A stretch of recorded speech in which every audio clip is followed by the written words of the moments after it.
آمين يا رب العالمين. سبحانك لا علم لنا إلا ما علمتنا إنك أنت العليم الحكيم.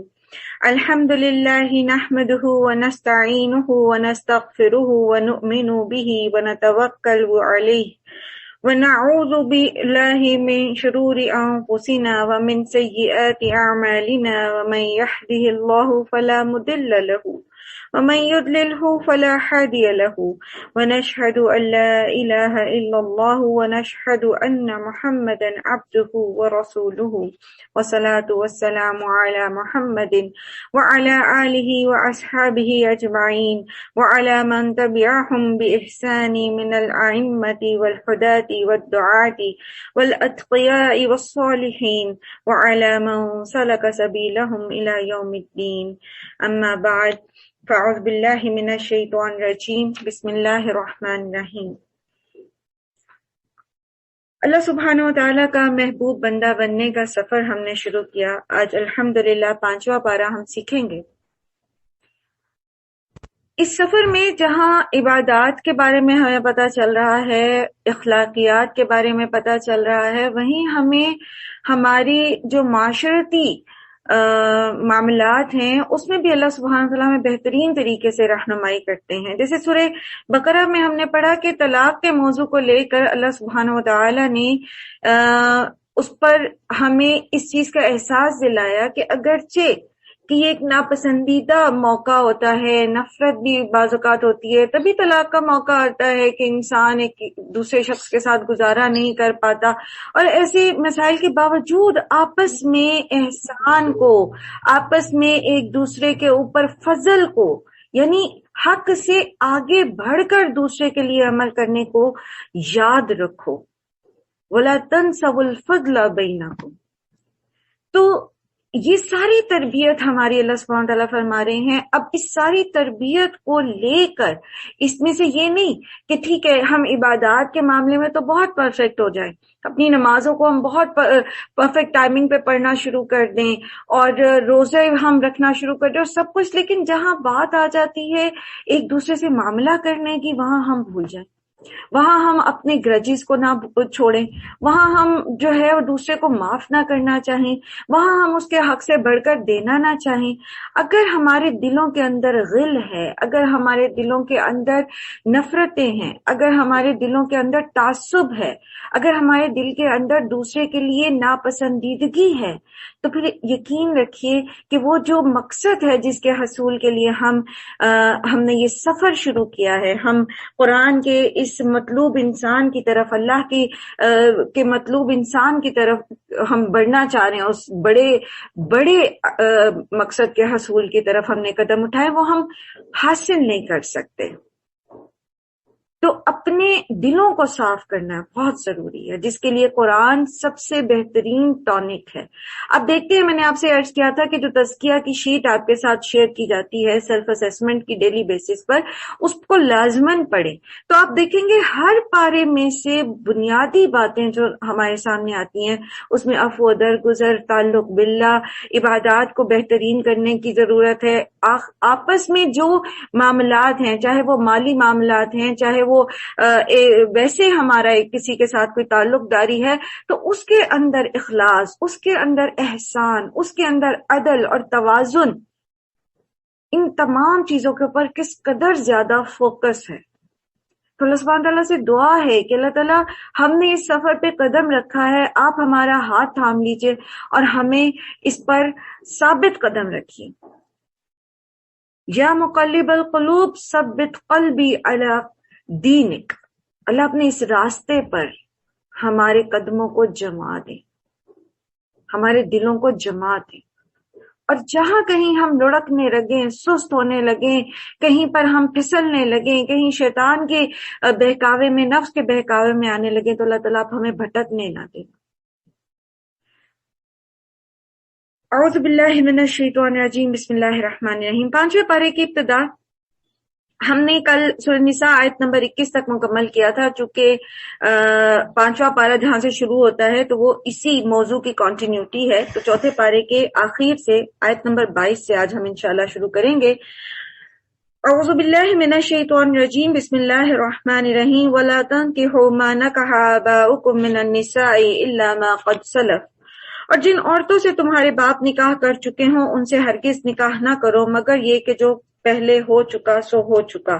یہاں سے ان رشتوں کے بارے میں بتایا جائے گا جن سے نکاح نہیں ہو سکتا، محرم رشتوں کا، اور عورتوں اور مردوں کی جو زندگی ہے ان میں جو اخلاقی تربیت ہے اس میں بہت ضروری ہے کہ ہمیں یہ پتہ ہو کہ کون سے رشتے ہمارے محرم ہیں اور کون سے رشتے نامحرم ہیں۔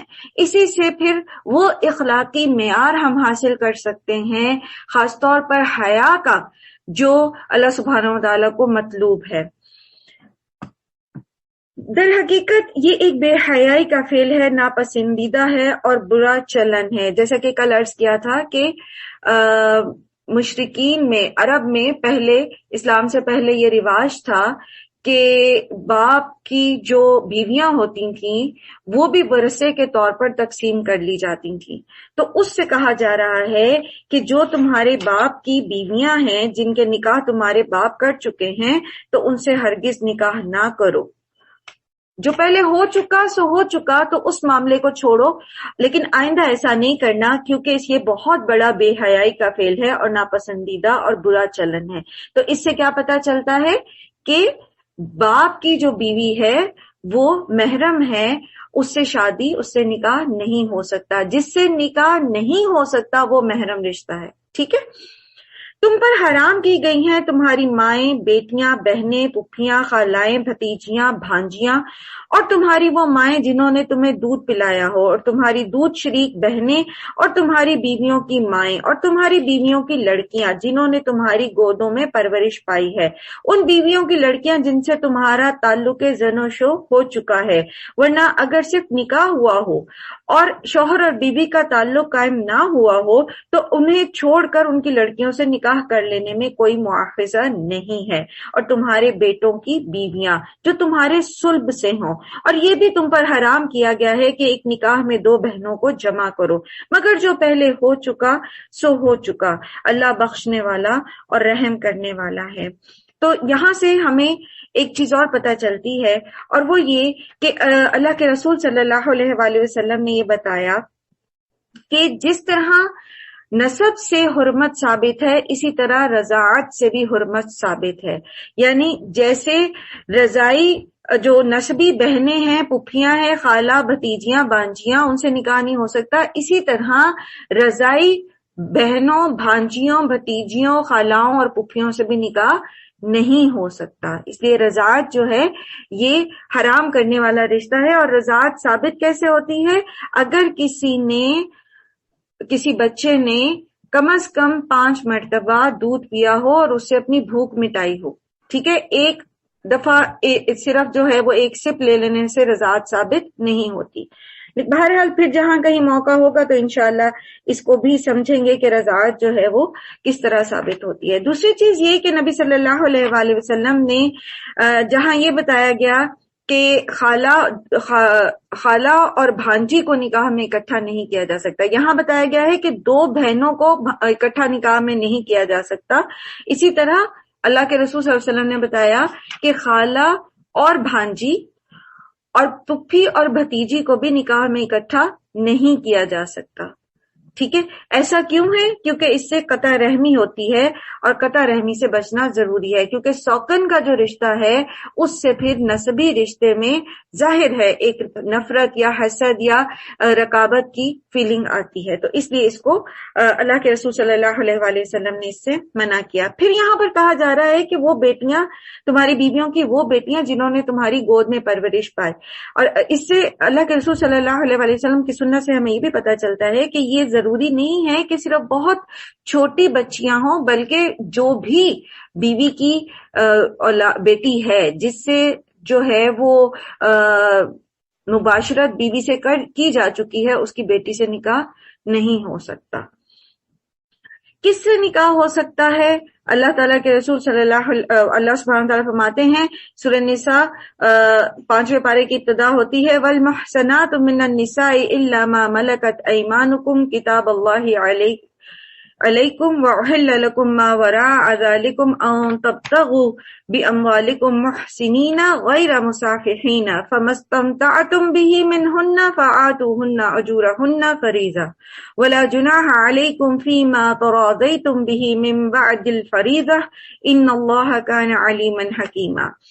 اور حرام کی گئی ہیں وہ عورتیں تم پر جو کسی دوسرے کے نکاح میں ہو۔ محسنہ کا مطلب ہوتا ہے، محسن کا مطلب ہوتا ہے قلعہ، تو نکاح جو ہے اس سے عورت جو ہے وہ ایک محفوظ قلعے میں آ جاتی ہے۔ اور اس کے علاوہ خاندان کی جو پروٹیکشن ہوتی ہے اس میں بھی عورتوں کو محسنہ کہا جاتا ہے، یعنی وہ ایک خاندان کی پروٹیکشن کے قلعے میں محفوظ ہوتی ہیں۔ ٹھیک ہے، تو یہاں مراد محسنہ سے نکاح والی عورت ہے جس سے پہلے کسی سے نکاح ہو چکا ہو۔ اس کے علاوہ جتنی بھی عورتیں ہیں انہیں مہر مقرر کر کے ان کے ساتھ نکاح کرنا حلال کر دیا گیا ہے، بشرط یہ کہ حصار نکاح میں ان کو محفوظ کرو، نہ کہ یہ آزاد شہوت رنی کرنے لگو۔ پھر جو ازدواجی زندگی کا لطف تم ان سے اٹھاؤ، اس کے بدلے ان کے مہر بطور فرض کے ادا کر دو۔ البتہ مہر کی قرارداد ہو جانے کے بعد آپس کی رضامندی سے تمہارے درمیان اگر کوئی سمجھوتا ہو جائے تو اس میں کوئی حرج نہیں ہے، اللہ علیم اور دانا ہے۔ اور جو شخص تم میں سے اتنی قدرت نہ رکھتا ہو کہ خاندانی مسلمان عورت یعنی محسنہ سے نکاح کر سکے، اسے چاہیے کہ تمہاری ان لونڈیوں میں سے کسی کے ساتھ نکاح کر لے جو تمہارے قبضہ میں ہوں اور مومنہ ہوں۔ اللہ تمہارے ایمانوں کا حال خوب جانتا ہے، تم سب ایک ہی گروہ کے لوگ ہو، لہٰذا ان کے سرپرستوں کی اجازت سے یعنی لونڈیوں کے سرپرستوں کی اجازت سے ان کے ساتھ نکاح کرو اور معروف طریقے سے ان کے مہر ادا کر دو تاکہ وہ حصار نکاح میں محفوظ یعنی محسنہ ہو کر رہیں، آزاد شہوت رنی کرتی نہ پھریں اور نہ چوری چھپے آشنائیاں کریں۔ اب یہاں پر آپ یہ دیکھیے کہ زور کس چیز پر دیا گیا ہے؟ نکاح پر۔ نکاح کرو، اگر تمہیں خاندانی عورت نہیں ملتی تو اس دور میں جو لونڈیاں تھیں، یا آج کے دور میں آپ یہ کہہ سکتے ہیں کہ اگر آپ کو اپنے کفل کے حساب اپنے جو ہے وہ اس کے حساب سے اپنی خواہش کے حساب سے یا اپنے مرتبے کے حساب سے نہیں ملتا رشتہ، تو آپ کسی اس مرتبے سے نیچے جو ہے وہ نکاح کر لیں، لیکن نکاح کریں۔ نکاح جو ہے وہ انسان کی حفاظت کرتا ہے، اس کو بدکاری سے روکتا ہے۔ اب آپ یہ دیکھیے کہ آج کے دور میں ہم نے نکاح کو بہت مشکل کر دیا اور دوسری طرف بدکاری کرنا بہت آسان اور سستا ہو گیا ہے۔ کرنے کی ضرورت یہ ہے کہ نکاح کو آسان بنایا جائے، نکاح کو جو ہے مسنون طریقے پر رکھا جائے، نکاح کے لیے سہولت پیدا کی جائے اور اس کے ذریعے اپنی اولادوں، اپنی جو نوجوان ہیں، اپنے وہ لوگ جن کی شادیاں نہیں ہوئی اور وہ ایک قدرتی احتیاج کی وجہ سے کسی بدکاری میں پڑنے کا خطرہ رکھتے ہیں، ان کو اس بڑے خطرے سے، اس بڑے برے انجام سے بچائیں۔ آج کے دور میں نکاح جتنا مشکل ہو گیا ہے اس میں سراسر ہماری اپنی غلطی ہے، وہ چاہے شادی کی رسموں پر اسراف ہو، چاہے وہ جہیز کے نام پر مال کا اکٹھا کرنے کا ہو، چاہے وہ دنیاوی سٹیٹس جو ہمارے معیار بن گئے ہیں ان پر رشتہ پورا نہ اتر رہا ہو، وہ کچھ بھی ہو سکتا ہے۔ اللہ کے رسول صلی اللہ علیہ وآلہ وسلم نے نکاح کو بہت آسان رکھا ہے، حتیٰ کہ ایک لوہے کی انگوٹھی پر بھی شادی جو ہے وہ کر دی گئی، مہر جو اس کا مقرر ہوا۔ اور سادگی، کھانا بھی وہ ولیمے کا جو لڑکے کی استطاعت ہے۔ آج ایک مارکی کے ارینجمنٹ میں لاکھوں روپے لگا دیے جاتے ہیں، اور جب تک وہ لاکھوں روپے اور وہ سو کالڈ سٹینڈرڈ ہمارے جو ہے وہ ہم حاصل نہیں کرتے تب تک ہم اپنے بچوں کی شادیاں نہیں کرتے۔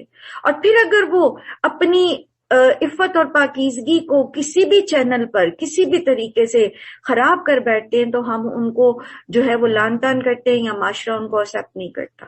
قصور کس کا ہے؟ والدین کا۔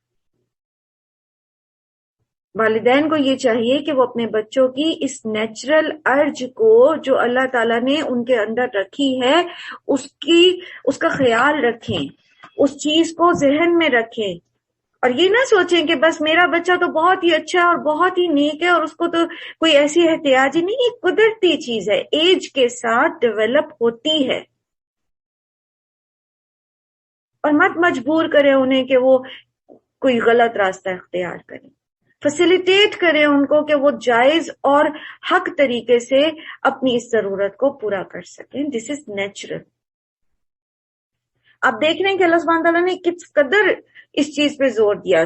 صاف صاف کہا جا رہا ہے کہ نکاح حصار میں عورتوں کو محفوظ کرو، نکاح کرو ان کے ساتھ، خود بھی نکاح کر کے اپنی شرمگاہ کی حفاظت کرو، اپنے ایمان کی حفاظت کرو، اور عورتوں کو بھی جو ہے نکاح کے حصار میں محفوظ کرو. یہاں پر لونڈیوں کے لیے کہا گیا کہ ان کے ساتھ ان کو نکاح میں محفوظ کرو کہ ایسا نہ ہو کہ وہ آزاد شہوت رنی کرتی پھرے اور چوری چھپے آشنائیاں کریں.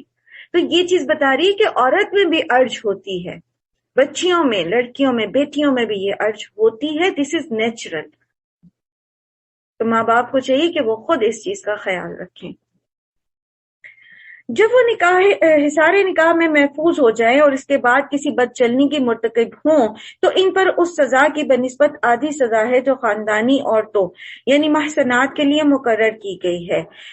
یہ سہولت تم میں سے ان لوگوں کے لیے پیدا کی گئی ہے جن کو شادی نہ کرنے سے بندے تقوی کے ٹوٹ جانے کا اندیشہ ہو، لیکن اگر تم صبر کرو تو یہ تمہارے لیے بہتر ہے، اور اللہ بخشنے والا اور رحم فرمانے والا ہے. یعنی ایسا نہیں ہے کہ اگر تم نکاح نہیں کر سکتے، تمہیں کوئی بھی اویلیبلٹی نہیں ہے کہ تم جائز طریقے سے اپنی ضرورت کو پوری کر سکو، تو تمہارے لیے یہ جائز نہیں ہے کہ پھر تم جو ہے وہ اپنی تقوی کی حدوں کو توڑو. اس کے لیے یہ ہے کہ تم صبر کرو. یہ جائز نہیں ہے کہ اب شادی نہیں ہو رہی تو ہم کہیں پر بھی اس ضرورت کو پوری کریں. اگر شادی کا وقت نہیں ابھی آیا اور ہو نہیں رہی تو اس پر پھر اپنے اوپر صبر کرنا جو ہے. اور اس صبر کا طریقہ کیا بتایا اللہ سبحانہ تعالیٰ کے رسول نے صلی اللہ علیہ وآلہ وسلم؟ کہ روزے رکھیں. روزہ جو ہے وہ شہوت کو توڑتا ہے. اور اس کے لیے کیا ضروری ہے کہ پھر اگر بچے جیسے بڑے ہو رہے ہوتے ہیں، ابھی وہ کہیں نوکری پہ بھی نہیں لگے، مطلب ایک بظاہر ظاہر ہے کوئی آپ کو اپنی بیٹی کا رشتہ تبھی دے گا جب بچے کے پاس کوئی روزگار ہوگا، کیونکہ ہم لوگ اسباب کے اوپر زیادہ ہماری نظر ہوتی ہے نا. تو پھر کیا کریں؟ بچوں کی ڈائٹ پہ نظر رکھیں، کیا کھا رہے ہیں. ایسی ڈائٹ نہ دیں انہیں جو ان کو ان کی اس ارج کو بہت زیادہ بڑھانے والی ہو. اور یہ کہ جب جو نکاح کرنے کی بات ہو رہی ہے تو بات یہ ہے کہ ہم نے اس کو جو مشکل بنا لیا، جو اپنے معیار ہم نے بنا لیے ہیں، تو ان معیار میں ہمیں یہ دیکھنا چاہیے کہ جیسے کہ آپ صلی اللہ علیہ وآلہ وسلم نے یہ فرمایا کہ عورت سے شادی جو ہے وہ 4 وجوہات کی بنا پہ کی جاتی ہے: مال و دولت، حسب اور نسب، خوبصورتی یا دینداری. تو آپ صلی اللہ علیہ وسلم نے فرمایا کہ تم دیندار عورت سے شادی کر کے کامیابی حاصل کرو. انسان کی کو پرکھنے کی بنیاد جو ہے وہ اس کی ذات پات نہیں ہوتی، بلکہ اس کی دینداری اور اس کی اخلاقی خوبیاں ہوتی ہیں. نبی صلی اللہ علیہ وآلہ وسلم تو ہماری مشکلات ختم کرنے آئے تھے. جیسا کہ ابھی آگے بھی آپ پڑھیں گے نا کہ اللہ تعالیٰ تو یہ چاہتا ہے کہ تم پر ان طریقوں کو واضح کرے اور انہی طریقوں پر تمہیں چلائے جن کی پیروی تم سے پہلے گزرے ہوئے نیک لوگ کرتے تھے. وہ اپنی رحمت کے ساتھ تمہاری طرف متوجہ ہونے کا ارادہ رکھتا ہے، اور وہ علیم بھی ہے اور دانا بھی. ہاں، اللہ تو تم پر رحمت کے ساتھ توجہ کرنا چاہتا ہے، مگر جو لوگ خود اپنی خواہشات نفس کی پیروی کر رہے ہیں وہ چاہتے ہیں کہ تم راہ راست سے ہٹ کر دور نکل جاؤ، اور اللہ تم پر سے پابندیوں کو ہلکا کرنا چاہتا ہے کیونکہ انسان جو ہے وہ کمزور پیدا کیا گیا ہے. تو آپ صلی اللہ علیہ وآلہ وسلم تو ہمارے بوجھ اتارنے آئے تھے، وہ تو ہماری جو ہے وہ مشکلیں آسان کرنے آئے تھے، مگر ہم نے اپنی خاندانی روایات اور دیگر رسومات اور رواجوں کو، معاشرتی طریقوں کو جو ہے وہ اپنے گلے کا توق بنا لیا، چاہے وہ شادی سے ریلیٹڈ ہو، چاہے وہ فوتگی کے مواقع ہوں. ہم غیر شرعی رسوم سے جب تک نجات حاصل نہیں کرتے، آپ دیکھیے اللہ سبحانہ تعالیٰ فرما رہے ہیں اللہ آپ سے نرمی کرنا دینا چاہتا ہے، اللہ آپ کو سہولت دیتا ہے۔ اب بندہ خود اپنے گلے میں عذاب کے پھندے ڈال لے، رسموں کے پھندے ڈال لے، وہ بڑے بڑے کلاوے ڈال لے، تو اس میں اللہ اور اس کے رسول کا تو کوئی قصور نہیں۔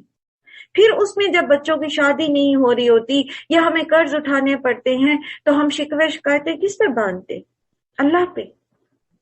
ہم یہ نہیں دیکھتے کہ غلطی کس کی ہے، غلطی تو ہماری اپنی ہے۔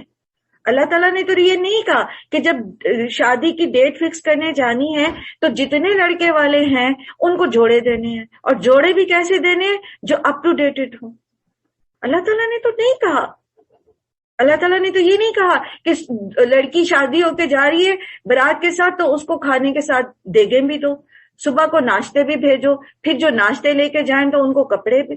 یہ کہاں سے ہیں یہ رسم؟ پھر چوتھی کی رسم، پھر 10ویں کی رسم، واللہ عالم کیا کیا ہم نے کلاوے اپنے گلے میں ڈال لی ہیں نکاح سے پہلے اور بعد میں بھی، اور اسی طرح فوتگی کی رسمیں بنا لی ہیں ہم نے۔ اور اس میں کیا کرتے ہیں؟ پھر کتنے کتنے قرضے اٹھاتے ہیں، کہاں کہاں جو ہے وہ اللہ کی نافرمانیاں کرتے ہیں، بدعتوں میں مبتلا ہوتے ہیں۔ اللہ تعالیٰ نے تو نہیں ہمیں کہا، اللہ کے رسول نے تو نہیں ہمیں سکھایا۔ وہ تو یہ چاہتے ہیں کہ ہم ان رسموں سے نکلیں، ہم ان توہمات سے نکلیں، ہم ان پھندوں کو اپنے گلوں سے اتاریں۔ اللہ تعالیٰ فرماتے ہیں وَيُرِيدُ الَّذِينَ يَتَّبِعُونَ الشَّهَوَاتِ أَن تَمِيلُوا مَيْلًا عَظِيمًا۔ جو لوگ یہ رسمیں بناتے ہیں، جو لوگ یہ طریقے نکالتے ہیں، وہ اصل میں اپنی خواہشات نفس کے پیچھے چلنے والے ہوتے ہیں نا۔ تو وہ تو یہ چاہتے ہیں کہ ہم راہ راست سے کہیں دور ہٹ جائیں۔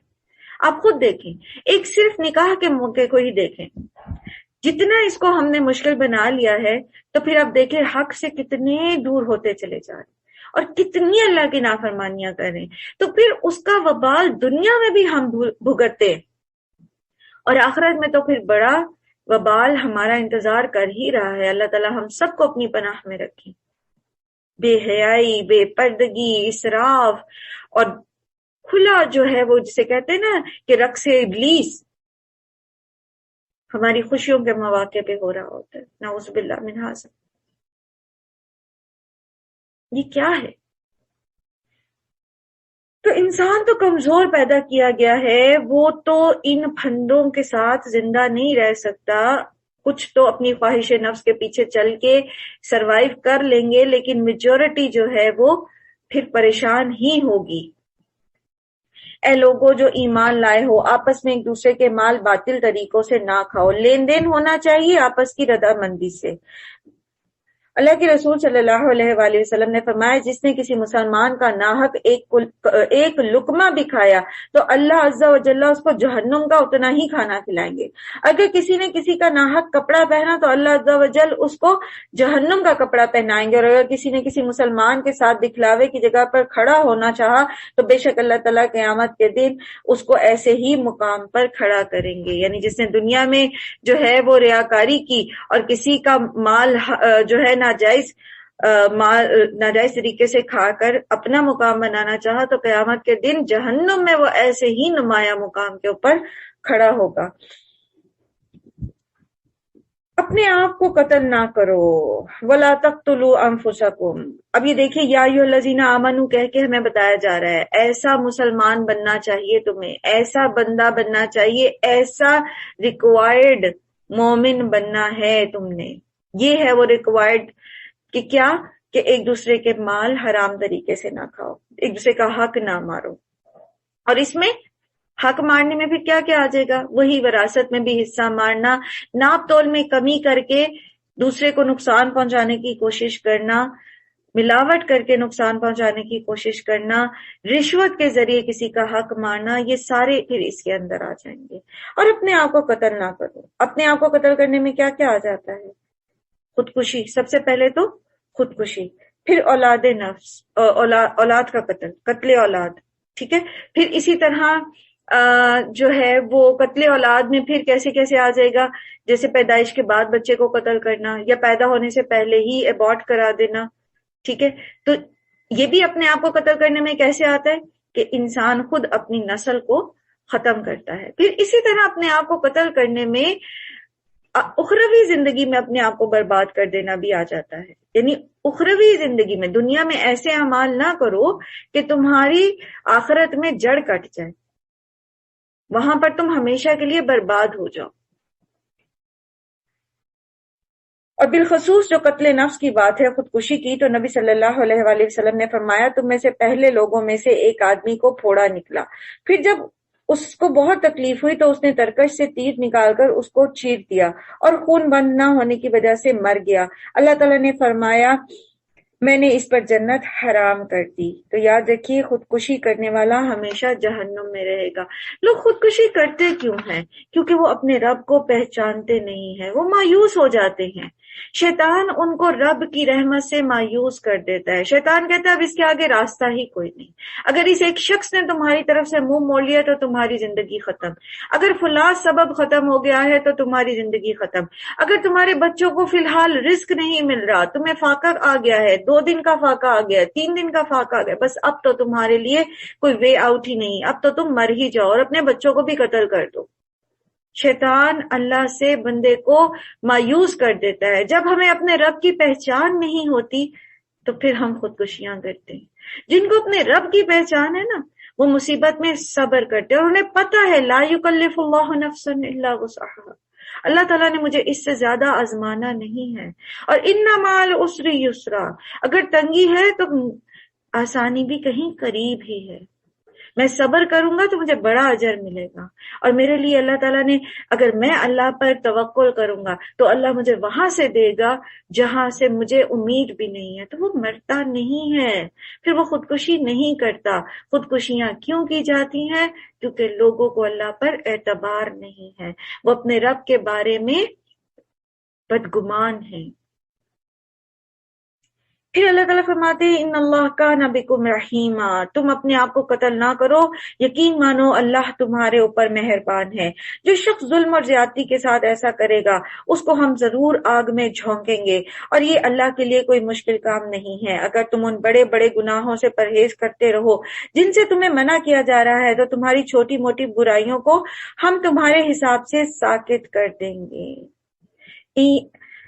ان تجتنبوا کبائر ما تنہون عنہ نکفر عنکم سیئاتکم وندخلکم مدخلا کریما، اور تم کو عزت کی جگہ داخل کریں گے. تو یہ جو بڑی بڑی گناہ ہیں، گناہ کبیرہ جو ہوتے ہیں وہ کون کون سے ہیں؟ سب سے بڑا گناہ کبیرہ ہے شرک، پھر ہے والدین کو ستانا، پھر ہے یتیموں کا حق کھانا، جھوٹ بولنا، زنا کرنا، غیبت کرنا، جادو ٹونا، جادو اور جبت. ٹھیک ہے، ابھی جبت کا ذکر آگے آئے گا تو انشاءاللہ ہم اس کو پڑھیں گے. یہ گناہ کبیرہ میں آتے ہیں. پھر قتل، پھر کسی سے پانی کو روک لینا اور کسی پر بہتان لگا دینا، تہمت لگا دینا. یہ سب کیا ہیں؟ یہ گناہ کبیرہ ہیں. انشاءاللہ اس کے علاوہ اور بھی جو جیسے جیسے قتل بھی گناہ کبیرہ میں آتا ہے. تو یہ سارے جو ہیں گناہ کبیرہ ہیں. اس کے علاوہ بھی کچھ اور بھی انشاءاللہ جیسے جیسے ہم پڑھیں گے تو ہم ان کو مارک کریں گے. تو جو گناہ کبیرہ سے بچتا ہے تو پھر اللہ تعالیٰ اس کی چھوٹی چھوٹی غلطیوں کو سے درگزر کرتے ہیں. چھوٹی چھوٹی غلطیاں جو ہیں وہ کیسے کیسے معاف ہو جاتی ہیں؟ جیسے ہم کوئی نیکی کرتے ہیں، وضو کرتے ہیں تو وضو کے اعضاء کے جو گناہ ہیں وہ جھڑ جاتے ہیں. ایک نماز دوسری نماز تک کے بیچ میں جو گناہ صغیرہ ہوتے ہیں ان کا کفارہ بن جاتی ہے. اسی طرح صدقہ کرنا گناہوں کو جو ہے مٹا دیتا ہے. بہت ساری چھوٹی چھوٹی سی نیکیاں ہیں. آپ کسی راستے میں سے کوئی تکلیف دہ چیز ہٹا دیتے ہیں تو وہ بھی ایک صدقہ ہے، تو وہ بھی ہمارے گناہوں کو جو ہے وہ ختم کر دیتا ہے. کسی کو مسکرا کے دیکھنا صدقہ ہے تو وہ بھی ہمارے گناہوں کو، صغیرہ گناہوں کو مٹا دیتا ہے. پھر اسی طرح صبح شام 100 مرتبہ سبحان اللہ و بحمدہ سبحان اللہ و بحمدہ پڑھنا. یہ کیا ہے کہ اگر انسان کے گناہ زمین سے آسمان تک بھی بھر جائیں تو اللہ سبحانہ تعالیٰ سے درگزر فرماتے ہیں. اور کچھ گناہوں کو تو اللہ تعالیٰ بغیر استغفار کے اور بغیر کسی نیکی کے بھی ہمارے نامہ اعمال سے مٹا دیتے ہیں. اور جو کچھ اللہ نے تم میں سے کسی کو دوسرے کے مقابلے میں زیادہ دیا ہے اس کی تمنا نہ کرو، جو کچھ مردوں نے کمایا ہے اس کے مطابق ان کا حصہ ہے، اور جو کچھ عورتوں نے کمایا ہے اس کے مطابق ان کا حصہ ہے۔ ہاں، اللہ سے اس کے فضل کی دعا مانگتے رہو، یقیناً اللہ ہر چیز پر کا علم رکھتا ہے۔ تو بات دراصل یہ ہے کہ مرد اور عورت میں جو فطری فرق اللہ تعالیٰ نے رکھا ہے، ہمیں اس کے مطابق خیر حاصل کرنے کی کوشش کرنی چاہیے، بلکہ نہ کہ اس جھگڑے میں پڑے رہیں کہ میں مرد ہوں تو میں سپیریئر ہوں، یا میں عورت ہوں تو میں مجبور اور کمزور ہوں۔ اصل میں عزت تو اللہ کے پاس اس کی ہے جو اپنے دائرہ کار میں بہترین عمل کرنے کی کوشش کرتا ہے اور بہترین اجر کمانے کی کوشش کرتا ہے، اور اللہ تعالیٰ سے اس کا فضل مانگتے رہنا چاہیے۔ یہ حسرت نہیں رکھنی چاہیے کہ میں مرد ہوتا تو میں فلاں کام کرتی، میں فلاں کام کرتی، میں فلاں نیکی کرتی، بلکہ جس دائرہ کار میں اللہ تعالیٰ نے ہمیں رکھا ہے اور جس استطاعت میں رکھا ہے اس میں بہترین کوشش کرنی چاہیے، کیونکہ ہماری کوشش اللہ سبحانہ و تعالیٰ نے دیکھنی ہے۔ جو ذمہ داریاں ہم پر اللہ تعالیٰ نے عائد کی ہیں ان کو احسن طریقے سے پورا کرنا چاہیے، اور اللہ سے دعا کرنی چاہیے، اللہم انی اسألک من فضلک العظیم، کہ اللہ تعالیٰ میں آپ سے آپ کے بڑے عظیم فضل کا سوال کرتی ہوں۔ ٹھیک ہے، اور اللہ کا فضل اور اس کی رحمت جو ہے اس کی تمنا کرنی چاہیے، نہ کہ دوسروں کی خوشیوں کے ساتھ اپنا موازنہ کریں۔ صرف صبر کریں اور دعا کریں اور بہترین عمل کرنے کی کوشش کریں، تو انشاءاللہ اللہ سبحانہ تعالیٰ ہمیں دنیا میں بھی حیات طیبہ عطا فرمائے گا اور آخرت میں بھی۔ اور ہم نے ہر اس طرقے کے حقدار مقرر کر دیے ہیں جو والدین اور رشتہ دار چھوڑیں۔ اب رہے وہ لوگ جن سے تمہارے عہد و پیما ہو تو ان کا حصہ انہیں دو، یقیناً اللہ ہر چیز پر نگران ہے۔ مرد عورتوں پر قوام ہیں اس بنا پر کہ اللہ نے ان میں سے ایک کو دوسرے پر فضیلت دی۔ یاد رکھیے، عزت، کرامت اور شرف کی بنیاد پر یہاں پر کوئی ڈفرنس نہیں ہے۔ یہاں پر جو اللہ سبحانہ وتعالیٰ نے مردوں کو عورتوں پر ایک قوام بنایا ہے، اور پیچھے سورہ بقرہ میں بھی ہم نے پڑھا کہ مرد کو وَلِلرِّجَالِ عَلَيْهِنَّ درجہ، تو وہ درجہ جو ہے وہ طبعی طور پر ان کی ان کی اللہ سبحانہ تعالیٰ نے ان کی جو فزیکلی ان کو مضبوط بنایا ہے اور جو ذمہ داریاں مردوں کو دی ہیں اس بنا پر ہے۔ تو اس میں کسی کمپلیکس کا شکار ہونے کی ضرورت نہیں ہے۔ میں بار بار یہ جو بات آپ سے کہتی ہوں نا، اس کی بنیادی وجہ یہ ہے کہ ہماری نوجوان نسل اور خاص طور پر ہماری جو وہ عورتیں ہیں جن کا سورس آف نالج قرآن نہیں ہوتا، وہ ارد گرد کے پروپیگنڈے سے بہت متاثر ہوتی ہیں، اور وہ جو ہماری سو کالڈ لبرل خواتین ہیں اور جو ہمارا ایسا طبقہ ہے جو ہر وقت اس چیز پر جو ہے فوکس رکھتا ہے کہ عورتوں کا مقام جو ہے وہ مردوں سے گھٹا دیا گیا ہے نعوذ باللہ کسی طرح، یا ان کو وراثت میں کم حصہ دیا گیا۔ اور ہم نے اس کے اوپر ایک سیشن بھی رکھا تھا، آپ میں سے ہو سکتا ہے کچھ لوگوں نے اس کو جوائن بھی کیا ہو، کہ عورت جو ہے اس کے لیے اللہ تعالیٰ نے جو جو احکامات قرآن میں دیے ہیں وہ صریحاً اللہ سبحانہ وتعالی کی حکمت پر مبنی اور عورت کے حقوق کی حفاظت میں ہیں۔ اللہ سبحانہ تعالیٰ ہمیں وہ حکمت عطا کریں کہ ہم اللہ تعالیٰ کے احکامات کو بہترین طریقے سے سمجھ سکیں۔ مرد عورتوں پر قوام ہیں اس بنا پر کہ اللہ نے ان میں سے ان کو بعض پر فضیلت دی ہے، اور اس بنا پر بھی کہ مرد اپنا مال خرچ کرتے ہیں۔ بس جو صالح عورتیں ہیں وہ اطاعت شعار ہوتی ہیں۔ اچھا، یہ ہے کہ بعض عورتیں بھی، مرد نہیں کماتے اور عورتیں کماتی ہیں اور وہ اپنا مال خرچ کرتی ہیں، تو ایکسیپشنل کیسز ہیں، لیکن بہرحال جو مرد کماتا نہیں ہے اور وہ اپنے خاندان پر خرچ نہیں کرتا تو وہ قصوروار ہے، وہ جواب دہ ہے۔ اگر اس کی بیوی نہیں بھی کماتی اور وہ شوہر کو کہتی ہے کہ تم کماؤ اور تم لے کر آؤ، تو وہ حق بجانب ہے، وہ یہ کہہ سکتی ہے۔ ٹھیک ہے، تو اصل ذمہ داری کمانے اور بیوی بچوں پر خرچ کرنے اور والدین اور اقربا پر خرچ کرنے کی وہ مردوں ہی کی ہے، اسی لیے اللہ تعالیٰ نے ان کو یہ درجہ بھی دیا ہے۔ بس جو صالح عورتیں ہیں وہ اطاعت شعار ہوتی ہیں اور مردوں کے پیچھے اللہ کی حفاظت اور نگرانی میں ان کے حقوق کی حفاظت کرتی ہیں۔ تو اللہ تعالیٰ نے جو نیک عورت ہے اس کو ایک بلیسنگ کہا ہے، اور خود اللہ کے رسول صلی اللہ علیہ وآلہ وسلم نے بھی نیک عورت کو بہترین متاع کہا ہے۔ بہترین متاع کون ہے؟ وہ نیک عورت کون ہے؟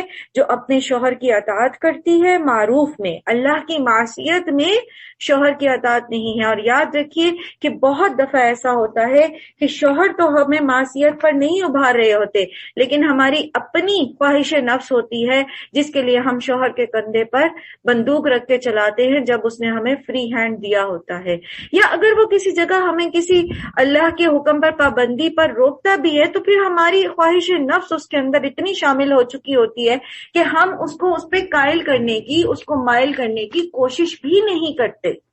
جس طرح ہم اپنی باتیں منوانے کے لیے اس پر کوشش کرتے ہیں شوہر کو راضی کرنے کی، اللہ کی فرما برداری کے لیے ہم اس کے لیے اتنی کوششیں بھی نہیں کرتے۔ تو بہترین عورت شوہر کی فرما برداری کرنے والی ہے، کس میں؟ معروف میں۔ اور پھر شوہر کی غیر موجودگی میں اس کے مال اور اس کی اولاد کی حفاظت کرنے والی ہوتی ہیں۔ اور اولاد کی حفاظت سے مراد ان کی ظاہری ضروریات، ان کو سردی گرمی سے بچانا، ان کو صحیح وقت پہ کھانا دینا، ان کو بہترین خوراک کھلانا، اس کے ساتھ جو دوسری بڑی، اس کھانے کھلانے سے بھی زیادہ بڑی اور اہم حفاظت ہے بچوں کی، وہ ہے ان کی تربیت کرنا۔ اور وہ تربیت ایک ماں قرآن اور سنت کی روشنی میں تبھی کر سکتی ہے جب اسے خود پتہ ہوگا۔ تو بچوں کی تربیت ان کی پیدائش کے ساتھ ہی شروع ہو جاتی ہے۔ تو بہت ضروری ہے آپ کی بچیاں جن کی آپ شادی کرنے لگیں تو ان کو شادی سے پہلے دین سکھائیں، ان کو شوہر کی فرما برداری سکھائیں کہ وہ خوش دلی سے فرما برداری کریں۔ ہماری سوسائٹی میں عورتیں کمپرومائز کرتی ہیں لیکن بے دلی سے کرتی ہیں، وہ شوہر کی فرما برداری کر لیتی ہیں لیکن بے دلی سے کرتی ہیں، جس سے دلوں میں پھر وہ محبت اور مودت اور احسان کا رویہ پیدا نہیں ہوتا جو پیدا ہونا چاہیے اس رشتے کے اندر۔ تو یہ ہماری ذمہ داری ہے کہ ہم اپنی بیٹیوں کو بھی اور بیٹوں کو بھی ان کی شادیوں سے پہلے دین کی بنیادی احکامات سکھائیں، ان کو بیوی اور شوہر کے حقوق سکھائیں، اور اس معاملے میں پھر ہم ان کو شریعت کے احکامات بھی بہترین طریقے سے سکھائیں۔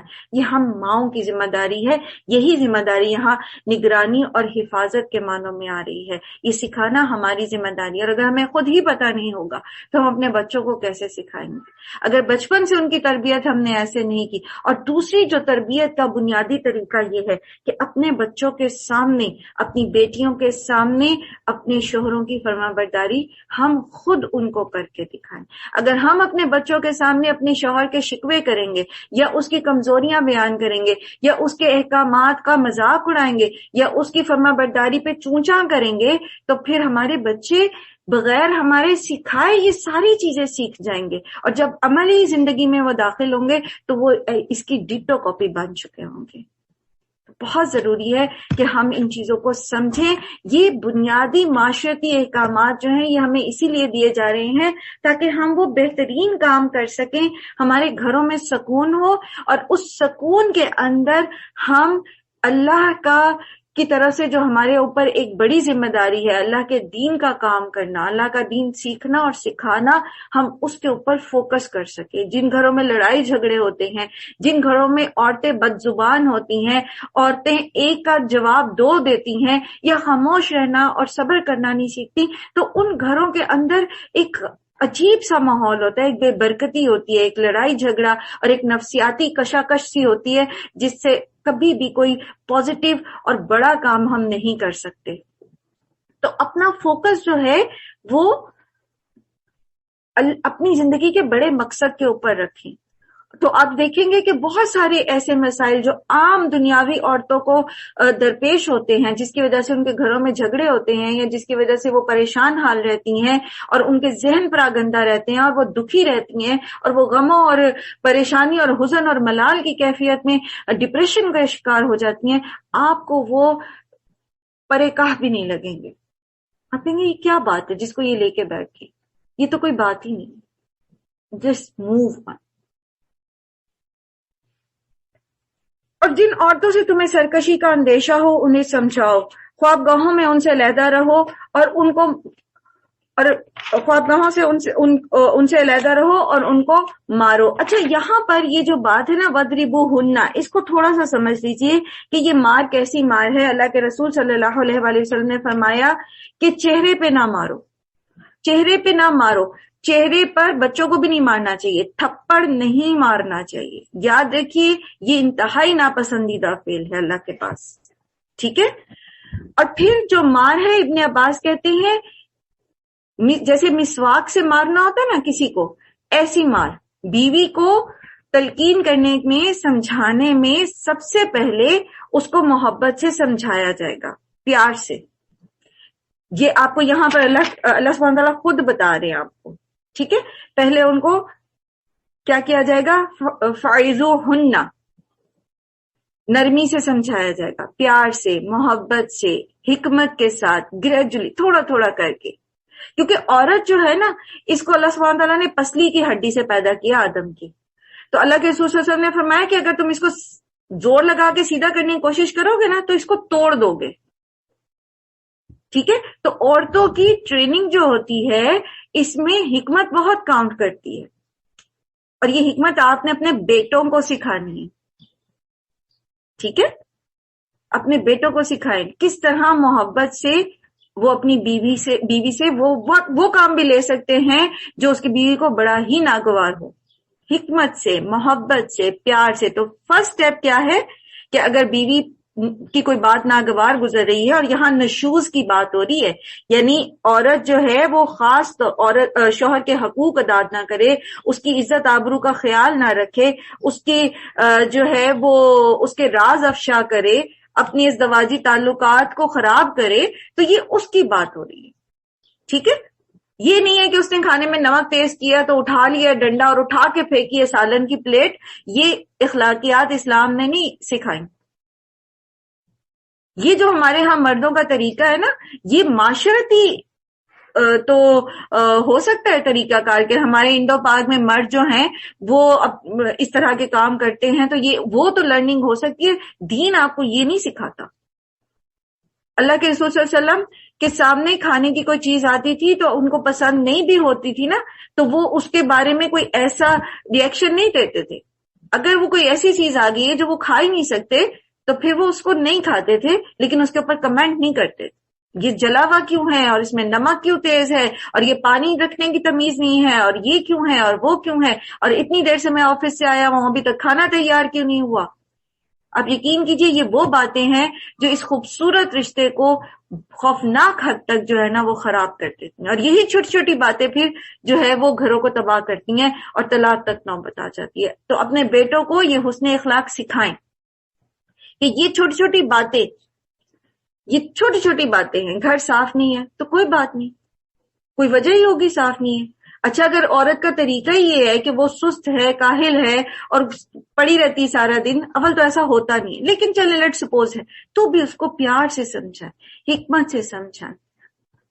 یہ حسن اخلاق اپنے بیٹوں کو ہم نے سکھانا ہے۔ بہرحال یہاں جو بات ہو رہی ہے وہ نشوز کی ہو رہی ہے، جو بیویاں شوہروں کی ساتھ خیانت کریں، ان کے ازدواجی حقوق میں ان کے ساتھ خیانت کریں، ان کی عزت، ان کے گھر بار کو جو ہے اس کا خیال نہ رکھیں یا اس میں خیانت کریں، تو ان کی بات ہو رہی ہے۔ تو پہلے کیا ہے، ان کو نصیحت کی جائے گی، پھر تھوڑا سا ان کو اپنے سے دور کر دیا جائے، بستر الگ کر دیا جائے۔ پھر بھی اگر وہ نہیں سدھرتی تو پھر مارنے کی بات ہو رہی ہے، اور وہ مار بھی کیسی، ہلکی مار۔ آپ صلی اللہ علیہ وسلم نے فرمایا ایسی مار جس سے نشان نہ پڑے، یہ نہیں کہ نیلو نیل کر دیا اور سر پھاڑ دیا۔ نعوذ باللہ ایسے ایسے کیسز ہمارے سامنے آتے ہیں، جو یہ چھوٹا طبقہ بالخصوص جو کام والیاں ہوتی ہیں، جو ہمارے گھروں میں آتی ہیں، تو کبھی منہ سوج جائے تو کبھی ہاتھ کی ہڈی ٹوٹی ہے، جی کیا ہوا، جی شوہر نے مارا۔ یہ ٹریننگ ضروری ہے۔ اچھا آپ اپنے بچوں کی تو ٹریننگ کا خیال کرتے ہیں، آپ سلجھے ہوئے لوگ ہیں، پڑھے لکھے لوگ ہیں، آپ ان چیزوں کا خیال کرتے ہیں، لیکن یہ جو طبقہ ہے اس کی اصلاح کی ذمہ داری کس کی ہے؟ وہ بھی تو ہماری ہی ہے نا۔ تو اگر ہم ان کو یہ باتیں سکھائیں کہ اب چلے آپ کا شوہر جو آپ کے ساتھ کرتا ہے سو کرتا ہے، آپ اپنے بیٹوں کی ٹریننگ ایسے کریں، آپ اپنے بچوں کو یہ سکھائیں، تاکہ اگلی جنریشن میں تو اصلاح کا موقع نظر آئے نا. سمجھ آ رہی ہے بات؟ تو یہ ہم اصلاح اپنی بھی ہم نے کرنی ہے اور معاشرے کی اصلاح بھی کرنی ہے. پھر اگر وہ تمہارے مطیع ہو جائیں یعنی تمہاری بات مان لیں تو خواہ ان پر دست درازی کے لیے بہانے تلاش نہ کرو. یقین رکھو کہ اوپر اللہ موجود ہے جو بڑا بالا و برتر ہے. اب یاد رکھیے پیچھے بھی ہم نے یہ بات کی تھی کہ اگر مرد کو ایک درجہ اللہ نے زیادہ دیا نا تو اس پر بھی اللہ تعالیٰ نے یہی فرمایا تھا کہ تمہارے اوپر اللہ نگران موجود ہے، تو کہیں اس کو کھلی چھٹی نہیں دی گئی. اور دوسری بات یہ کہ جس سے یہاں تو عورت اور شوہر اور بیوی کا معاملہ ہے نا، جس کسی کے ساتھ بھی یہ معاملہ ہے کہ کوئی اپنی غلطی کو سے اس نے چھوڑ دی، اس نے اپنی اصلاح کر لی تو اللہ تعالیٰ بھی معاف کر دیتے ہیں. تو بندوں کو بھی یہ چاہیے کہ پھر اس میں کوئی زبردستی کی زیادتی کے مواقع نہ نکالیں. ہم کیا کرتے ہیں، ہم بینگ فیمیل کیا کرتے ہیں، شوہر بیچارے سے جو غلطیاں شادی کے پہلے سال ہوئی ہیں آج بھی ہم اس کے تانے اس کو دیتے. آج بھی ہمارے سامنے کوئی ایسی بات ہے تو گھما پھرا کے اس کی ماں اور اس کی بہن کی یاد اس کو دلاتے ہیں کہ جی میرے ساتھ تو ایسے ہوا تھا اور آپ تو ایسے کرتے تھے. تو یہ کس کا طریقہ ہوتا ہے؟ یہ تانے دینا کس کا طریقہ ہوتا ہے؟ اور اس کے لیے کتنی بڑی اللہ سبحانہ و تعالیٰ نے وعید دی ہے، ویل لکل ہمزۃ لمزہ. لمزہ کس کو کہتے ہیں؟ لمزہ تانے دینے والے کو. تو اللہ تعالیٰ فرماتے ہیں کہ جب وہ سدھر گئی، اس نے ایکسکیوز کر لیا، تو اب اپنے شوہروں کو، اپنے بہن بھائیوں کو، اپنی ساس کو، دوسروں کو اس جگہ رکھ کے دیکھیں کہ جب انہوں نے اپنا طرز عمل بدل لیا، وہ سدھر گئے، وہ ٹھیک ہو گئے، تو پھر اب ان کو تانے دینے کی کوئی گنجائش نہیں ہے. یہ انتہائی بد اخلاقی ہے. اور اگر تم لوگوں کو کہیں میاں اور بیوی کے تعلقات بگڑ جانے کا اندیشہ ہو تو ایک حکم مرد کے رشتہ داروں اور ایک عورت کے رشتہ داروں میں سے مقرر کرو، اور دونوں اصلاح کرنا چاہیں گے تو اللہ ان کے درمیان موافقت کی صورت نکال دے گا. اللہ سب کچھ جانتا ہے اور وہ باخبر ہے. شوہر اور بیوی کے رشتے کو جوڑنے کی ضرورت ہے، کاٹنے والے نہ بنے. یاد رکھیں، شوہر اور بیوی کو کاٹنے والا کے رشتے کو توڑنے والا، اس کے کان بھر، کبھی بیٹے کے کان بھر، کبھی بیٹی کے کان بھر، کبھی اس کی بات پر اس کے ایسے طرز میں ہمدردی کرنی کہ وہ اپنے شوہر سے ہی جو ہے وہ برگزشتہ ہو جائے اور اس کا دل ہی ٹوٹ جائے اس سے. میاں بیوی کے رشتے کے بیچ میں دراڑیں ڈالنے والا نا شیطان کا ساتھی ہوتا ہے، شیطان ہوتا ہے وہ. تو صلح کرانے کی کوشش کرنی چاہیے ان کے بیچ میں، چاہے وہ آپ کے دیور دیورانی ہیں، چاہے وہ آپ کے بھائی بھاوج ہیں، چاہے وہ آپ کا بیٹا یا اور بہو ہے، بیٹی اور داماد ہے، کوئی بھی ہے، آپ کی سہیلی ہے. کوشش کریں کہ یہ رشتے جڑے رہیں. اور اس کا ایک طریقہ یہ بتایا جا رہا ہے یہاں پر کہ حکم مقرر کریں جو ان کے بیچ میں عدل کے ساتھ فیصلہ کریں. اور تم سب اللہ کی بندگی کرو، اس کے ساتھ کسی کو شریک نہ بناؤ. ماں باپ کے ساتھ نیک برتاؤ کرو، قرابت داروں اور یتیموں اور مسکینوں کے ساتھ حسن سلوک سے پیش آؤ، اور پڑوسی رشتہ دار سے، اجنبی ہمسایہ سے، پہلو کے ساتھی اور مسافر سے، اور ان لونڈی غلاموں سے جو تمہارے قبضے میں ہوں احسان کا معاملہ کرو. اب آپ دیکھیے کہ یہ بھی تربیتی آیات ہیں جو ہمارا ٹارگٹ ہے، یہ اللہ تعالیٰ ہمیں سکھا رہے ہیں. کیا کہہ رہے ہیں کہ اللہ کی عبادت کرو اور کسی کو اس کے ساتھ شریک نہ کرو، اور پھر احسان کا رویہ رکھو، ہر ایک کے ساتھ احسان. ماں باپ، بہن بھائی، قرابت دار، یتیم، مسکین آپ کے ساتھ جو بس میں آپ کے ساتھ بیٹھ جاتی ہیں، جو کالج میں، یونیورسٹی میں، آفس میں آپ کے ساتھ بیٹھتے ہیں، جو آپ کے قریب لوگ ہیں، چاہے وہ آپ ان کو جانتے ہیں چاہے آپ ان کو نہیں جانتے، ان کے ساتھ احسان کا رویہ رکھیں. اپنی سیٹ تک محدود رہیں، ساتھ والے کی آدھی سیٹ کے اوپر نہ بیٹھیں. کچھ ایسا موبائل کے اوپر نہ سننا شروع کر دیں کہ ساتھ والا اریٹیٹ ہو، چاہے وہ تلاوت ہی کیوں نہ ہو. دوسرے کو تنگ کرنے کا اختیار نہیں ہے ہمارے پاس. اور یہاں لونڈی غلام کی بات ہو رہی ہے تو بات اب تو یہ نہیں ہے لونڈی غلام، لیکن جو آپ کے سبارڈینیٹ ہوتے ہیں، جو آپ کے کام، آپ کے میڈز ہوتی ہیں، آپ کے پاس کام کرتے ہیں، آپ کے جونیئر ہیں، تو ان کے ساتھ بھی احسان کا رویہ رکھنا ہے. ان اللہ لا يحب من کان مختالا فخورا. اللہ سبحانہ و تعالیٰ کو ایسے شخص پسند نہیں ہے جو خود پسند اور اپنی بڑائی پر فخر کرنے والا ہو. جو شخص ہر وقت اپنے آپ کو کوئی بڑی چیز سمجھتا رہے، اللہ کے نزدیک اس کی اوقات جو ہے نا وہ مکھی کے پر کے برابر نہیں ہے. کیونکہ وہ اپنے آپ کو بہتر سمجھتا ہے اور دوسروں کو حقیر سمجھتا ہے، تو وہ متکبر ہوتا ہے اصل میں. اور ہر مجلس میں جو ہے نا اپنی تعریفیں کرتے رہنا، اپنے بچوں کی تعریفیں کرتے رہنا، ہر وقت اپنے منہ میاں مٹھو بنے رہنا، یہ کوئی پسندیدہ بات نہیں ہے. اللہ تعالیٰ عاجز لوگوں کو پسند کرتے ہیں، جو اللہ کے سامنے بھی عاجزی کرتے ہیں اور دوسروں کے سامنے بھی جو ہے وہ کوئی اپنا بڑا پن جو ہے وہ بڑائی جو ہے اس کی شیخی نہیں مارتے، اس کو جو ہے وہ اس کا اظہار کرنے کی کوشش نہیں کرتے. اور ایسے لوگ بھی اللہ کو پسند نہیں ہیں جو کنجوسی کرتے ہیں. بخل سے مراد کیا ہے؟ یعنی مالی طور پر بھی بخل کرتے ہیں، جہاں خرچ کرنا ضروری ہے وہاں خرچ نہیں کرتے، اور پھر اخلاقی طور پر بھی بخیل ہوتے، مسکراتے نہیں ہیں، سلام کا جواب نہیں دیتے. سب سے زیادہ بخیل اس شخص کو کہا گیا ہے جس کو سلام کیا جائے اور وہ اس کا جواب نہ دے، اور خود بھی کنجوسی کرتے ہیں اور دوسروں کو بھی کنجوسی کی ہدایت کرتے ہیں، اور جو کچھ اللہ نے اپنے فضل سے انہیں دیا ہے اسے چھپاتے ہیں. کیوں چھپاتے ہیں؟ تاکہ کوئی ان سے مانگ نہ لے.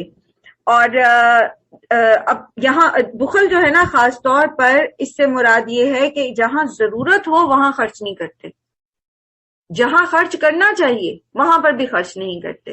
اور یا پھر یہ بھی کہ اپنی حالت ایسی بنا کے رکھتے ہیں کہ جو اللہ نے مال ان کو دیا ہے اس کو تو وہ خرچ نہیں کرتے، اور دوسروں کے سامنے ایسی مسکین سی حالت بنا کے رکھتے، تو یہ بھی ناپسندیدہ ہے. اللہ کے رسول صلی اللہ علیہ وآلہ وسلم نے فرمایا کہ اللہ جب کسی بندے کو نعمت دیتا ہے تو وہ پسند کرتا ہے کہ اس کی نعمت کا اثر بندے پر ظاہر ہو، یعنی اس کے کھانے پینے، رہنے سہنے، لباس اور اس کے گھر سے جو ہے وہ اظہار ہونا چاہیے اس چیز کا کہ اللہ تعالیٰ نے اس کو دیا ہے. لیکن اس میں اسراف نہیں ہونا چاہیے، اس میں ریاکاری نہیں ہونی چاہیے، اس میں جو ہے وہ خود نمائی نہیں ہونی چاہیے. حدیث کا مقصد یہ ہے کہ وہ ایسے شخص کو بخل نہیں کرنا چاہیے کہ جہاں خرچ کرنے کی ضرورت بھی ہے وہاں پر وہ خرچ نہ کرے. اور ایسے کافر نعمت لوگوں کے لیے ہم نے رسوا کن عذاب مہیا کر رکھا ہے، اور وہ لوگ بھی اللہ کو ناپسند ہیں جو مال محض لوگوں کو دکھانے کے لیے خرچ کرتے ہیں اور در حقیقت نہ اللہ پر ایمان رکھتے ہیں اور نہ ہی روز آخرت پر. سچ یہ ہے کہ شیطان جس کا رفیق ہوا اسے بہت ہی بری رفاقت میسر آئی. تو شادی بیاہ کی رسموں پر صرف لوگوں کو دکھاوے کے لیے اتنا اسراف کرنا، تو یہ کیا ہے؟ اصل میں شیطان کی رفاقت ہے. اللہ تعالیٰ کو ایسے لوگ جو ہیں وہ پسند نہیں ہیں. اچھا، اس میں سب سے جو جسے کہہ سکتے ہیں نا فعال، جو کردار ادا کر سکتی ہیں وہ عورتیں. شادی کی جتنی بھی رسمیں ہیں نا صرف عورتوں نے بنائی نہیں. میرا نہیں خیال کہ کوئی رسم کسی مرد نے بنائی ہو. ایک دفعہ آپ کوشش کریں کہ آپ عورتیں مل کر، دونوں سائڈوں کی، لڑکی والے بھی اور لڑکے والے بھی، عورتیں مل کر یہ عہد کریں کہ ہم نے شادی میں رسمیں نہیں کرنی. میرا نہیں خیال کہ کوئی مرد کہیں گے کہ نہیں جی یہ رسم بھی ہونی چاہیے اور وہ رسم بھی ہونی چاہیے. ان کے تو پیسے بچتے ہیں، ان کو کیا ضرورت ہے کہ وہ بیکار میں پیسے ضائع کریں. تو بینگ اے فیمیل آپ یہ بہت بڑا احسان کر سکتے ہیں امت مسلمہ پر اور اپنے خاندان پر کہ ان رسموں کو، اس اسراف کو، اس ریاکاری کو، اس کے اندر بہت سارے گناہ چھپے ہوئے ہیں، وہ ختم کریں. آخر ان لوگوں پر کیا آفت آ جاتی ہے اگر یہ اللہ اور روز آخر پر ایمان رکھتے اور جو کچھ اللہ نے دیا اس میں سے خرچ کرتے، یعنی اللہ کی راہ میں. اگر یہ ایسا کرتے تو اللہ سے ان کی نیکی کا حال چھپانا رہتا. اللہ کسی پر ذرہ برابر بھی ظلم نہیں کرتا. اگر کوئی ایک نیکی کرے تو اللہ اس کو دگنا اجر دیتا ہے اور پھر وہ اپنی طرف سے اس کو بڑا اجر بھی عطا فرماتا ہے. یعنی جو بھی کچھ ہم کرتے ہیں، جو بھی ہم خرچ کرتے ہیں، نیکی میں کرتے ہیں. ایک طرف ہم لوگوں کو دکھانے کے لیے خرچ کرتے ہیں اور بے تحاشا خرچ کرتے ہیں، اور ایک طرف جہاں ہم نے اللہ کی رضا کی خاطر خرچ کرنا ہوتا ہے، کوئی صدقہ کرنا ہے، کسی غریب کی مدد کرنی ہے، تو وہاں ہم جو ہے وہ سوچ میں پڑ جاتے ہیں. وہاں ہمیں شیطان جو ہے وہ فقر سے اور مفلسی سے ڈرانا شروع کر دیتا ہے. تو اللہ تعالیٰ کسی کی چھوٹی سے چھوٹی نیکی کا بھی بڑے سے بڑا اجر دے گا. اور اس میں وہی بات یاد رکھیے، وہ اصول کہ کسی پر من اور احسان نہیں جتانا، کسی کو تکلیف نہیں دینی، اور کسی کو دکھا کے صدقہ نہیں کرنا، کسی سے تعریف نہیں چاہنی، کسی سے تھینک یو نہیں چاہنا. تو پھر اللہ تعالیٰ اس کا اجر دنیا میں بھی دیتا ہے اور آخرت کا اجر تو پھر بہت ہی بڑا ہے۔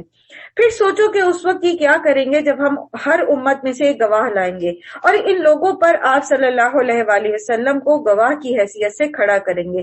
اس وقت وہ سب لوگ جنہوں نے رسول کی بات نہ مانی اور ان کی نافرمانی کرتے رہے تمنا کریں گے کہ کاش زمین پھٹ جائے اور وہ اس میں سما جائیں۔ وہاں یہ اپنی کوئی بات اللہ سے چھپا نہ سکیں گے۔ دنیا میں تو ہم بہت کچھ کرتے رہتے ہیں نا، اور سمجھتے ہیں کہ شاید اللہ دیکھ نہیں رہا، دوسروں کا حق مارنے کے لیے یا سنتوں سے جان چھڑانے کے لیے یا کسی اور طریقے سے دنیاوی فائدے کو حاصل کرنے کے لیے اللہ اور اس کے رسول کی نافرمانیاں کرتے رہتے ہیں۔ قیامت کے دن اللہ تعالیٰ وہ سب کچھ نکال کر باہر رکھ دے گا۔ وَحُصِّلَتْ مَا فِي الصُّدُورِ، جو بھی اندر کی چیزیں ہیں نا، وہ نہ صرف یہ کہ اللہ تعالیٰ کو تو پتہ ہے، سب کے سامنے نکال کے باہر رکھ دے گا۔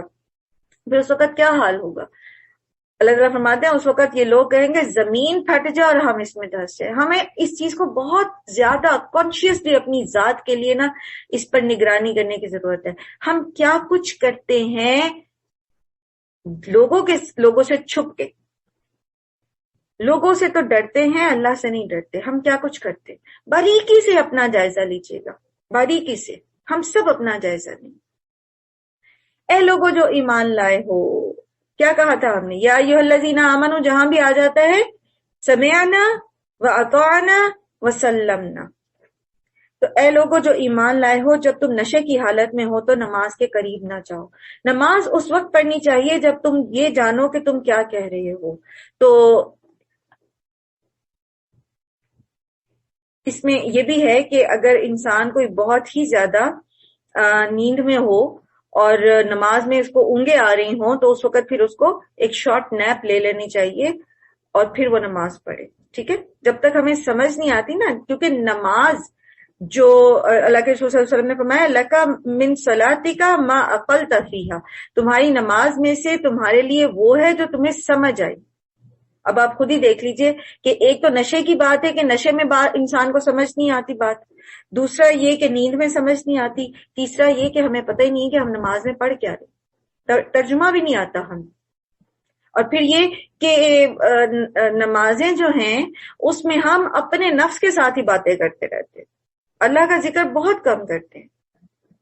یہ جو کرتے بھی ہیں تو وہ زبان کے اوپر ایک آٹو پہ، جیسے آٹو پہ لگ جاتی ہے نا کوئی مشین، آپ آٹو پہ لگاتے وہ خود ہی چلتی رہتی ہے، ایسے ہی ہم جب اللہ اکبر تکبیر تحریمہ کہتے تو آٹو پہ لگ جاتے، اس کے بعد دماغ کہیں کی کہیں سیریں کرتا رہتا ہے، نفس کہیں کا کہیں گھومتا پھرتا رہتا ہے، اور زبان جو ہے وہ کلمات ادا کرتی رہتی ہے، جوارے جو ہے وہ آٹو پہ لگے ہوتے ہیں، اور پھر ہم سلام پھیرتے اور کہتے ہو اچھا نماز پڑھ لی۔ تو ہمارے لیے نماز کا وہی حصہ ہوتا ہے جس کو ہم نے سمجھ کے پڑھا ہوتا ہے۔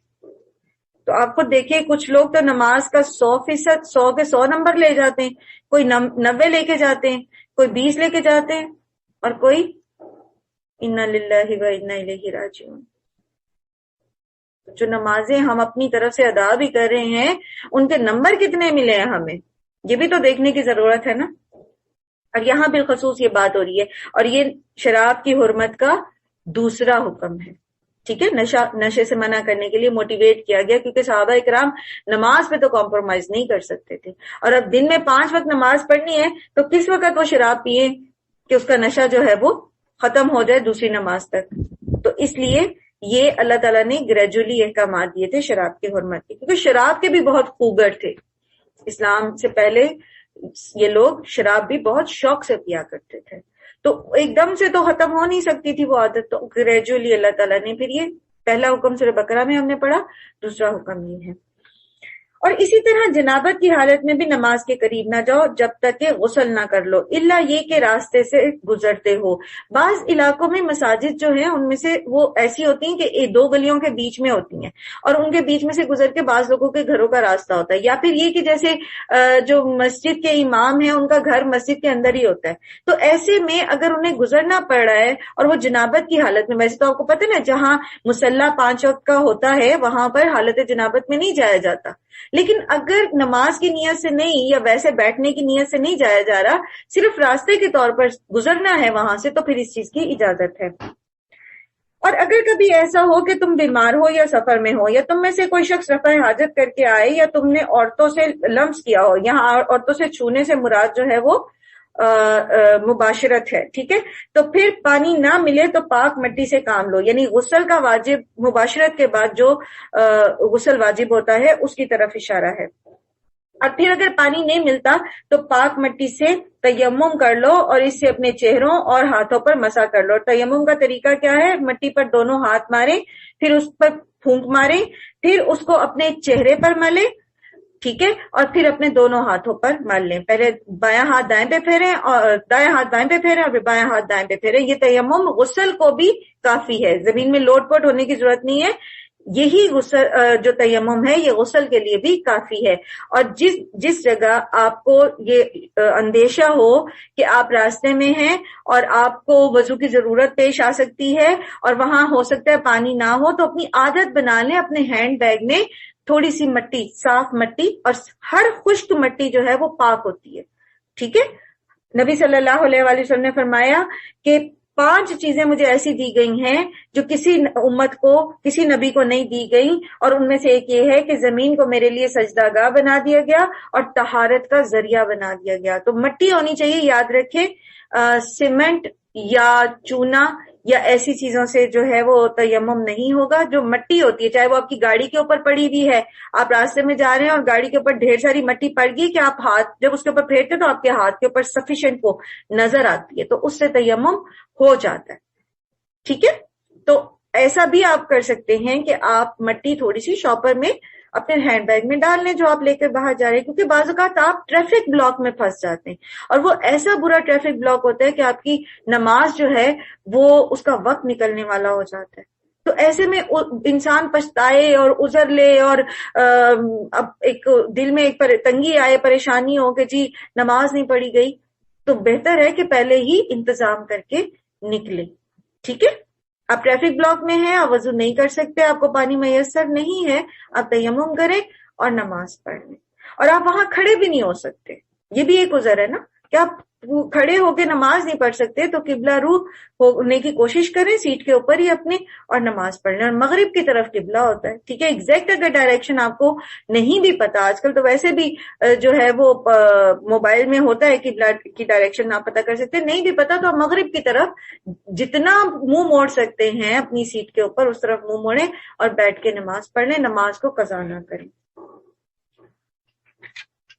بے شک اللہ تعالیٰ تم سے نرمی سے کام لینے والا ہے اور وہ بخشش فرمانے والا ہے۔ تم نے ان لوگوں کو بھی دیکھا جنہیں کتاب کا کچھ حصہ دیا گیا تھا، یعنی یہود کی بات ہو رہی ہے، یہود و نصارہ کی، اور وہ خود ضلالت کے خریدار بنے ہوئے ہیں اور چاہتے ہیں کہ تم بھی اپنی راہ گم کر دو۔ اللہ تمہارے دشمنوں کو خوب جانتا ہے، وہ تمہاری حمایت اور مددگاری کے لیے اللہ ہی کافی ہے۔ تو جب آپ اپنے آپ کو کسی ایسی جگہ محسوس کرتے ہیں جہاں آپ کو دین پر عمل کرنے میں مشکل ہو رہی ہے، تو اپنی کوشش تو کریں، دعائیں بہت زیادہ مانگیں، کیونکہ وَكَفَى بِاللَّهِ وَلِيًّا وَكَفَى بِاللَّهِ نَصِيرًا، اللہ ہی آپ کی مدد کرے گا، تو ایسے ایٹماسفیئر میں آپ اپنے دین کے اوپر قائم رہ سکیں گے، ورنہ لوگ تو ہمیں بہت کھینچتے ہیں، آپ کو سیدھے رستے سے ہٹانے کی بہت کوشش کرتے ہیں۔ جو لوگ یہودی بن گئے ہیں ان میں کچھ لوگ ہیں جو الفاظ کو ان کی جگہ سے پھیر دیتے ہیں اور دین حق کے خلاف تارنا زنی کرنے کے لیے اپنی زبانوں کو توڑ موڑ کر کہتے ہیں سمعنا وعصینا واسمع غیر مسمع، بد دعا دیتے تھے نا کہ تم جو ہے وہ سنے نہ جاؤ، سن نہ سکو، تم کہتے تو یہ تھے نا کہ اس میں ذرا ہماری بات سنیں، دل میں کہتے تھے غیر مسمع، کان مارے جائیں تمہارے، تم سن ہی نہ سکو، تو گرج رکھتے تھے نا مسلمانوں کے لیے، نبی صلی اللہ علیہ وآلہ وسلم کے لیے، اپنی زبان کو توڑ مروڑ کر جہاں رائنا کہنا ہوتا تھا تو رائنا کو کیا کہہ دیتے تھے؟ رائنا کا مطلب ہوتا ہے ہماری رعایت کریں، تو رعینا کا مطلب ہوتا ہے ہمارے گڈریے، ہمارے چرواہے، تو یہ اپنی زبان کو توڑ موڑ کے نبی صلی اللہ علیہ وآلہ وسلم سے جب بات کرتے تھے تو رعینا کہہ دیتے تھے، کھینچ دیتے تھے تاکہ دل کا گرج بھی نکل جائے، اور جن کو نہیں پتا سمجھ وہ یہی سمجھے کہ یہ رائنا کہہ رہے ہیں کہ ہماری رعایت کریں، ایکسکیوز می، ٹھیک ہے، ایکسکیوز می کے مطلب میں یہ آتا ہے۔ حالانکہ اگر وہ یہ کہتے سمعنا واطعنا اور اسمع وانظرنا کہ سنیے اور ہماری طرف نظر کیجئے، تو یہ انہی کے لیے بہتر تھا اور زیادہ سیدھا طریقہ تھا، مگر ان پر مگر ان پر تو ان کی باطل پرستی کی بدولت اللہ کی پھٹکار پڑی ہوئی ہے، اس لیے وہ کم ہی ایمان لاتے ہیں۔ یاد رکھیے کہ جب بات کی جائے نا وَقُولُوا لِلنَّاسِ حُسْنًا، جیسے اللہ سبحانہ تعالیٰ نے ہمیں سورہ بقرہ میں بھی سکھایا، اور ہم سب نے یہ سیکھا کہ ہم اگر اللہ کا مطلوب انسان بننا چاہتے ہیں تو ہمیں لوگوں سے بھلی بات کرنی چاہیے۔ تو یہ جو بھلی بات ہے نا، بھلی بات کیا ہے کہ ہم جب بات کریں تو زبان کو ٹیڑھا نہ کریں، زمانی لفظ نہ بولیں کہ دل کا گرج بھی نکل جائے اور اگلا جو ہے اس کو بات سمجھ بھی نہ آئے۔ یہ بھی جو ہے بڑے نقطے کی بات ہے، یہ ہم بہت کرتے ہیں، زمانی بات کرنا، یا لہجے کے اندر جو ہے وہ تلخی لے کر آ کے کسی سے بات کرنا، یا پھر یہ کہ تانا دینا، بات بات پہ تانا دینا، یہ ساری چیزیں اس چیز کے منافی ہیں، قولوا للناس حسنا کے۔ تو یہاں پہ اللہ تعالیٰ یہی فرما رہے ہیں کہ اچھے لفظ استعمال کرو۔ سورہ بقرہ میں بھی اللہ تعالیٰ نے کہا نا کہ توجہ سے بات سنو اور ایسے لفظ استعمال نہ کرو، ٹھیک ہے۔ یہاں بھی اللہ تعالیٰ نے کیا کہا کہ اگر یہ انظرنا کہتے، انظرنا میں یہ اپنے دل کا گرج نہیں نکال سکتے نا، مطلب تو اس کا بھی وہی ہے جو رائنا کا ہے، ایکسکیوز می، ٹھیک ہے، لیکن اس میں یہ ان کا گرج نہیں نکل سکتا تھا۔ تو ہمیں بھی اس چیز کا خیال رکھنا چاہیے کہ ہم جب بات کرتے ہیں تو بات جو ہے لوگوں کے ساتھ بھلی بات کرنی ہے، اپنے دل کے کینے کو دورتے نہیں اس میں نکالنے کی کوشش کرنی۔ اے وہ لوگوں جنہیں کتاب دی گئی تھی، مان لو اس کتاب کو جو ہم نے اب نازل کی ہے، اور جو اس کتاب کی تصدیق اور تائید کرتی ہے جو تمہارے پاس پہلے سے موجود تھی، اس پر ایمان لے آؤ قبل اس کے کہ ہم چہرے بگاڑ کر پیچھے پھیر دیں یا ان کو اسی طرح لعنت ادا کر دیں جس طرح سبت والوں کے ساتھ ہم نے کیا تھا۔ اور یاد رکھو کہ اللہ کا حکم نافذ ہو کر رہتا ہے، اللہ بس شرک ہی کو معاف نہیں کرتا، اس کے سوا دوسرے جس قدر گناہ ہیں وہ جس کے لیے چاہتا ہے معاف کر دیتا ہے۔ دو چیزیں یہاں سمجھ لیجئے، ایک تو یہ کہ اللہ تعالیٰ نے کیا کہا، یا ایھا الذین اوتوا الکتاب، اے لوگوں جو کتاب دیے گئے ہوں، اللہ تعالیٰ نے ہمیں بھی کتاب دی ہے، یاد رکھیے، آمنوا بما انزلنا مصدقا لما معکم، اس پر ایمان لے آؤ جو اس چیز کی تصدیق کرتی ہے جس پر جو تمہارے پاس ہے۔ قرآن پر ایمان لانے کی بات کی جا رہی ہے۔ ابھی آگے اسی صورت میں آپ پڑھیں گے کہ یا ایھا الذین آمنوا آمنوا، ایمان لے آؤ۔ تو ہمیں اگر ہم اس پر کتاب پر شعوری ایمان نہیں لاتے نا، اگر ہم اس کلی کتاب کو اپنی زندگیوں میں شامل نہیں کرتے، اس کے مطابق اپنی زندگیاں نہیں گزارتے، تو اسی لیے ہمارے اوپر مصیبتیں آتی ہیں، اسی لیے ہمیں پریشانیاں آتی ہیں، اسی لیے ہم جو ہیں وہ بینگ امت مسلمہ اس بڑے مصیبت میں پڑے ہوئے ہیں۔ جیسے اللہ تعالیٰ فرما رہے ہیں نا کہ اگر تم نے یہ نہ کیا، اس پر ایمان لے آؤ قبل اس کے کہ ہم تمہارے چہرے بگاڑ کر پیچھے پھیر دیں اور اسی طرح لعنت زدہ کر دیں جس طرح سبت والوں کو لعنت زدہ کیا تھا۔ تو امت مسلمہ کے لیے بھی آتا ہے کہ ایسے لوگ پیدا ہوں گے اس میں جن کو اللہ تعالیٰ بندر اور خنزیر بنا دیں گے۔ کیوں؟ کیونکہ اسی کتاب سے منہ موڑ جائیں گے، اسی کے خلاف زندگیاں گزاریں گے۔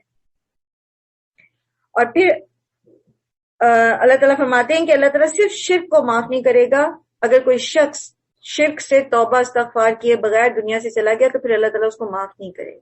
باقی جتنے بھی گناہ ہیں ہو سکتا ہے اللہ سبحانہ تعالیٰ اس کو اپنی جناب سے اپنی رحمت کے ساتھ معاف کر دیں۔ تو کتنا ضروری ہے کہ ہمیں پتہ ہو کہ شرک ہے کیا۔